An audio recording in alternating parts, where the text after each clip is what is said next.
Hello, and welcome to our little adventure today. We've had quite a wet spring this year, so I've been excited to get outdoors and see what beauty the rain has brought.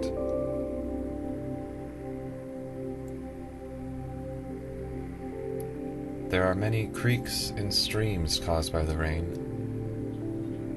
Very fun, but a bit treacherous to navigate around. We'll have to be careful with our footing as we go along today. The extra care is well worth it, though, to experience these vibrant green hues. It almost feels like walking through another world.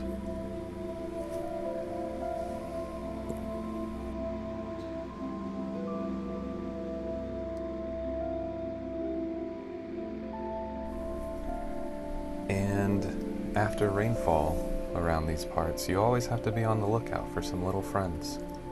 Looks like Annie spotted some up here.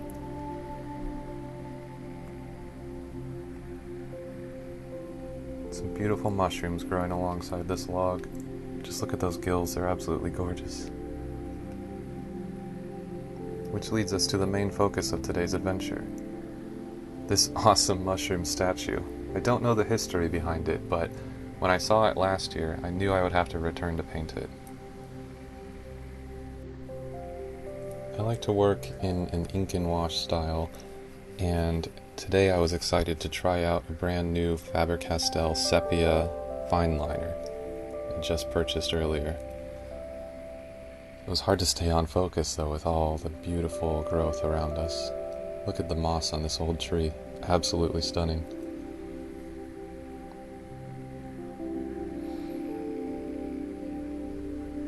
The sculptor who made this thing had paid special attention to the gills on the underside of the mushroom. So I made sure to make that a focal point on my drawing as well. They were carved out in a really unique way. It was something I didn't notice the first time that we came here, but that's kind of the beauty of doing these sketches, is you really take in all the details, stuff that you would have missed as just a casual observer.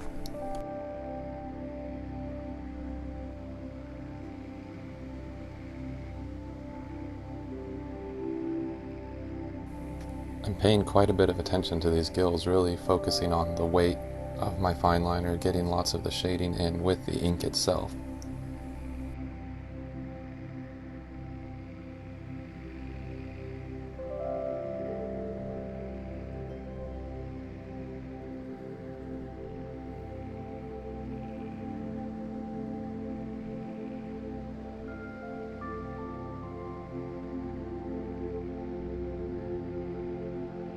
And just adding some robustness to the outer lines, making sure that they're a bit thicker than everything else so that they stand out and add form and structure to the drawing.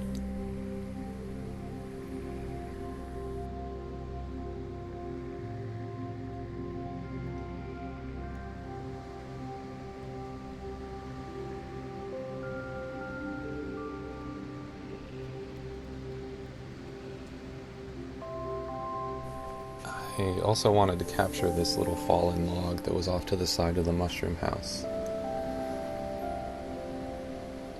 just as a little extra detail for the ground plane to help break things up, since I wasn't planning on fully rendering the entire scene.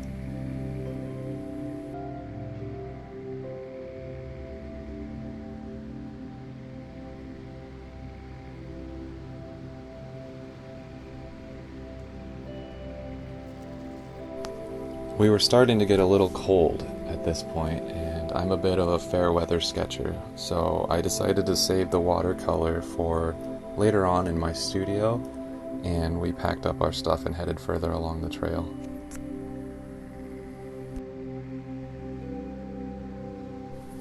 As we were walking though, an absolutely stunning bridge caught our eyes, and despite the chilly weather, I convinced Annie to let us stop for a few minutes so I could pull out all my supplies and get a quick sketch going.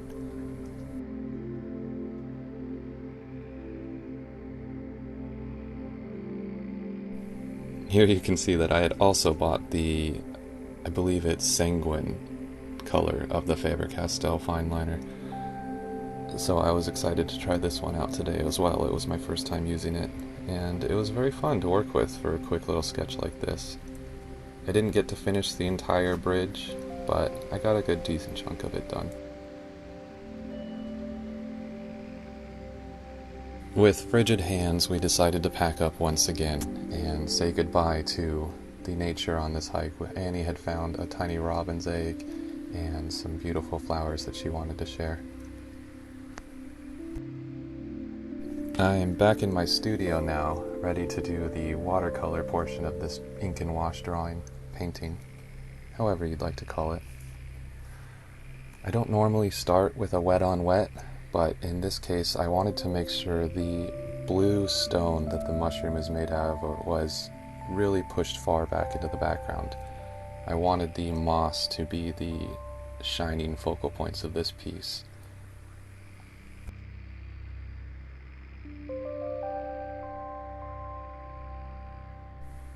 Working wet on wet allows for a very soft, transparent color that will really just kind of fade and play a supporting role once we get everything else in place.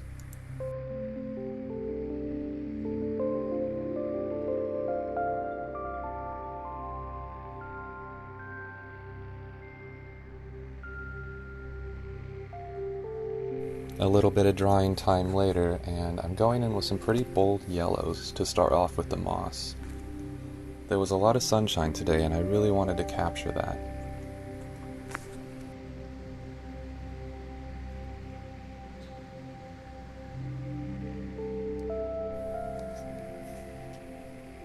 The final color of the moss won't really be anywhere near this bright sunshiny yellow, but this base layer serves as a solid foundation and helps me remember the warm feelings that I had as we were painting this mushroom.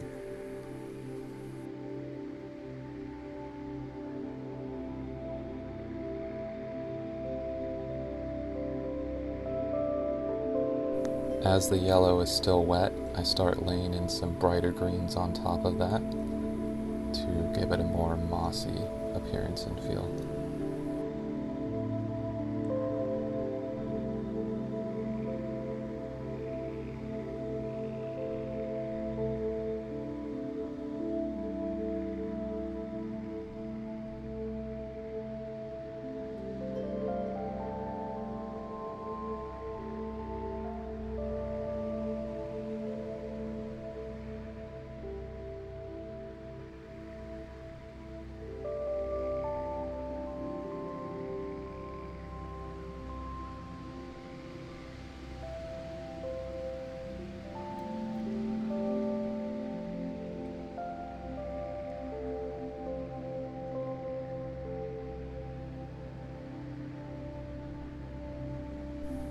These gills are of course in shadow, so they won't finish with this bright green color, but it's a solid base to help keep that as we lay the shadows on top of it later.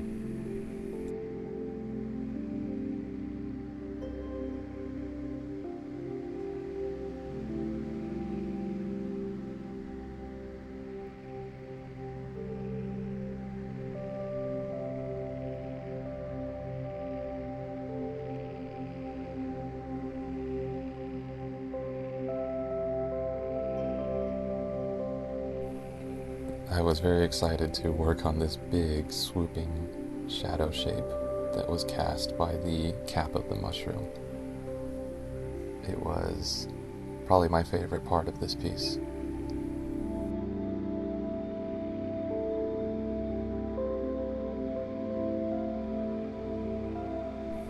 I'm taking the shadow up into the gills, and it's mixing with that green color from earlier to create a really complex shadow that would have been quite dull if I had only gone in with this cooler blue tone.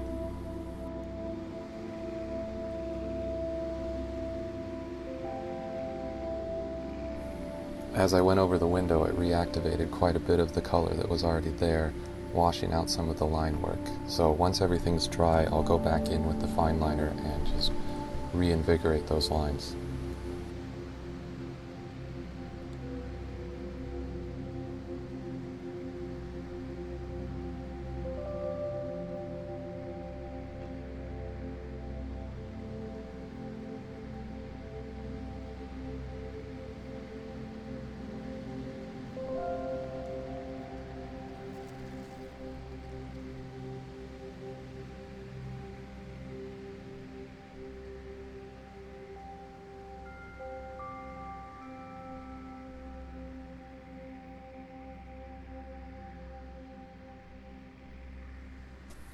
Here I'm mixing together a warmer brown color for the cast shadow of the mushroom. I wanted this brown to reflect the color of the ground without having to render the entire ground out, just a subtle nod at what was actually there that day. I'm paying careful attention to the curvature of the log as I travel up its bark with the cast shadow.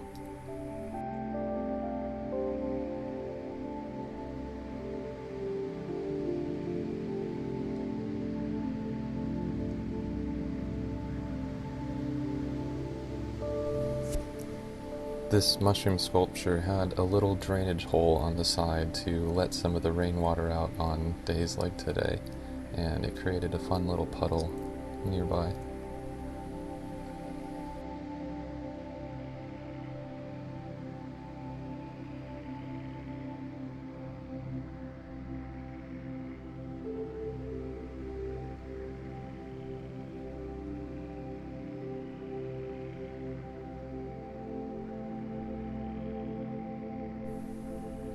I'm picking up some more of that brown that we created for the shadow to add a bit of extra interest to these gills.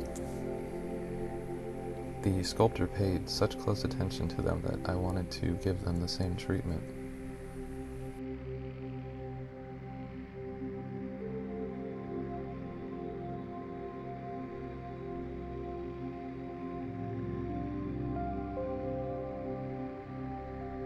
Now I'm going through with that same color, and I'm thinking of these mosses and how they would sit in a three-dimensional way and cast shadows on top of each other.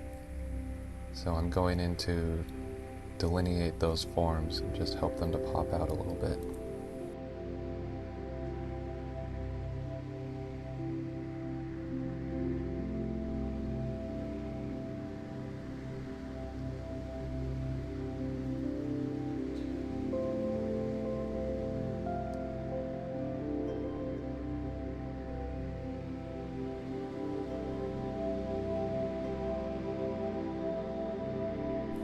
As we're nearing the end of the video, I just want to thank you all for coming with us on this journey today. I had a wonderful time painting this magical little mushroom, and I hope you had a good time as well.